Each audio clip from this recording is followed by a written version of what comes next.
आपण मानू पचार ओडावासी समस्ते कहते आपण सांबादिक बंधु मैंने कहते जी जाकि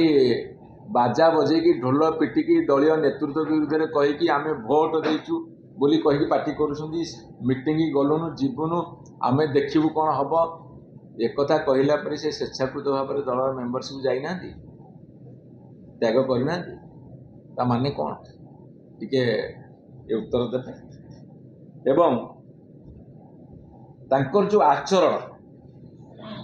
एवं उच्चारण ये उभय हूँ स्वेच्छाकृत भाव में दलरू से माने एवं यही सब कथा गुड़ाक नहीं मान्यवर बाचस्पति को जिते आम कहलु से जदि सी कहे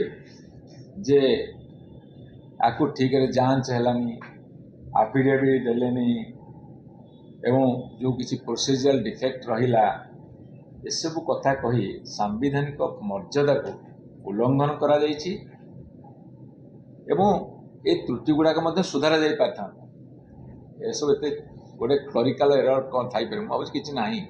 किंतु गोटे लेखा जा गोटे जजमेंट जोटा ठीक कथा ठीक फर्माट अच्छी कि नहीं से जो आईनजीवी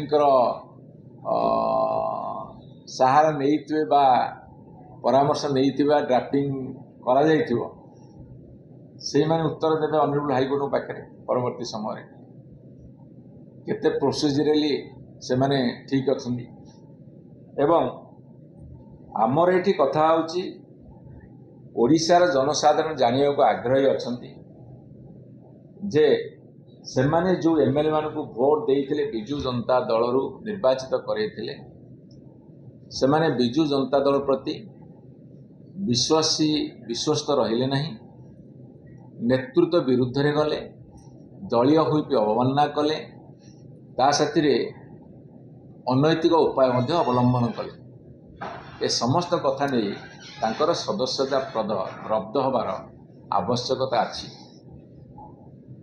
एठी दलीय चिंताधारा रे बा चापर वशवर्ती है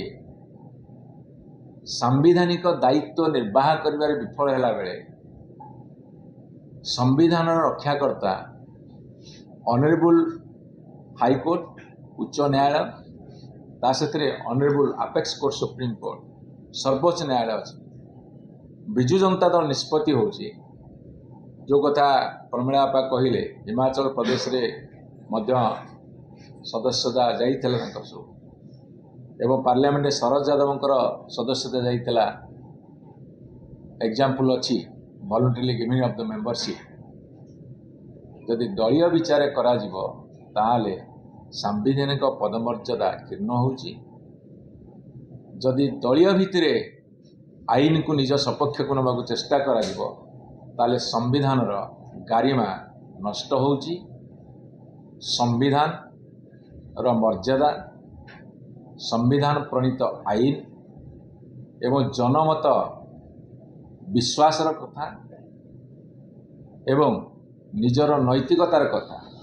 एवं नेतृत्व प्रति आनुगत्य दलर निष्पत्ति की मानिबा जो माने उल्लंघन करुछंती सेमानकर सदस्यता जीवा उचित ये कथा नहीं कि आम जरूर ऑनरेबल हाईकोर्ट पाक जीवु आशा करुचु विश्वास करुचु भरोसा करुचु जेहेतु संख्याधिक वर्डिक्ट ऑनरेबल सुप्रीम कोर्ट रो कॉन्स्टिट्यूशनल बेंच मान देइछंती सेही अनुसार निश्चित भाव विजय हासिल करिबे।